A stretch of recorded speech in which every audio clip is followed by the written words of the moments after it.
দেখছে AGT live 24/7। ये है AGT Live 24/7। This is AGT Live 24/7।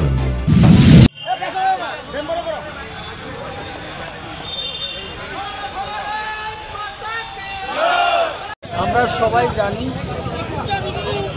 যে 1999 সালে 26শে জুলাই ভারতবর্ষের ভূখণ্ড কাশ্মীর এবং সেই কাশ্মীরে পাকিস্তানের সঙ্গে তৎকালীন সময়ে ভারতবর্ষের যিনি প্রধানমন্ত্রী ছিলেন শ্রদ্ধেয় অটল বিহারী বাজপেয়ীজির নেতৃত্বে আমাদের দেশের সেনাবাহিনী পাকিস্তানের জঙ্গিদের এবং পাকিস্তানের সেনাবাহিনীর সঙ্গে একটি সংঘর্ষ হয় বা যুদ্ধ হয়। সেই যুদ্ধে আমাদের দেশের বীর সেনারা তাদের পরাক্রম দেখিয়েছিল এবং মাননীয় প্রয়াত প্রধানমন্ত্রী অটলজির নেতৃত্বে সেই যুদ্ধ হয়েছিল, কার্গিল যুদ্ধ।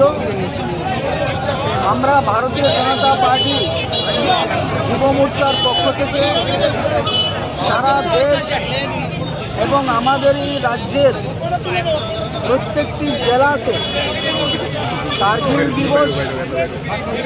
বিজয় দিবস আমরা মানাচ্ছি এবং আজকে এই মশাল মিছিলের মধ্য দিয়ে এই কার্গিল বিজয় দিবস আমরা উদযাপন করতে চলেছি। আমরা জানি এই কার্গিল যুদ্ধে আমাদের দেশের সেনাবাহিনী যে বীরত্ব বা পরাক্রম দেখিয়েছিল সেটা অকল্পনীয়। এক সময় পাকিস্তান থেকে কাশ্মীরে পাকিস্তানি জঙ্গি তথা সেখানকার সেনাবাহিনীরা অনেকবার কাশ্মীর সীমান্ত অতিক্রম করে ভারতবর্ষে বিভিন্ন ধরনের সন্ত্রাস এবং ভারতীয় সেনাদের উপর আক্রমণ করেছে। কিন্তু সেই দিন দুর্ভাগ্য আমাদের পক্ষে কোনো কিছু করা সম্ভব হয়নি। তৎকালীন ভারত সরকার তথা ভারতবর্ষের প্রধানমন্ত্রী তদানীন্তন প্রধানমন্ত্রী সেই পাকিস্তানকে যোগ্য জবাব দেওয়ার মতো কোনো ধরনের কোনো পদক্ষেপ নেওয়া হয়নি। তাই মাননীয় অটল বিহারী বাজপেয়ীজি এটা কোনো অবস্থাতেই মেনে নিতে পারেননি। পাকিস্তানের সঙ্গে সেই যুদ্ধের মোকাবিলা করেছেন এবং মাঝখানে আরও 10টি বছর আমরা দেখেছি প্রধানমন্ত্রী মনমোহন সিং ওনার নেতৃত্বকালে প্রধানমন্ত্রিত্বকালে 23 বার 23 টাইমস এইভাবে পাকিস্তানি জঙ্গিরা ভারতবর্ষে আক্রমণ করেছে এবং তারা এই ধরনের সন্ত্রাস চালিয়েছিল। সেই দিনও আমরা কোনো কিছু করতে পারিনি।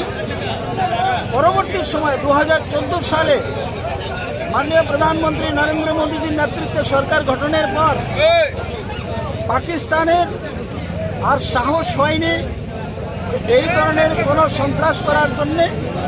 এবং আমরা সাম্প্রতিককালে দেখেছি যে পেহেলগাম ঘটনাকে কেন্দ্র করে আমাদের দেশের সেনাবাহিনী তথা মাননীয় প্রধানমন্ত্রীজির নেতৃত্বে যে অপারেশন সিন্দুর যে অপারেশন হয়েছে পাকিস্তান যোগ্য জবাব পেয়ে গিয়েছে এবং ভারতের সেনাবাহিনী পাকিস্তানকে যোগ্য জবাব দিয়েছে।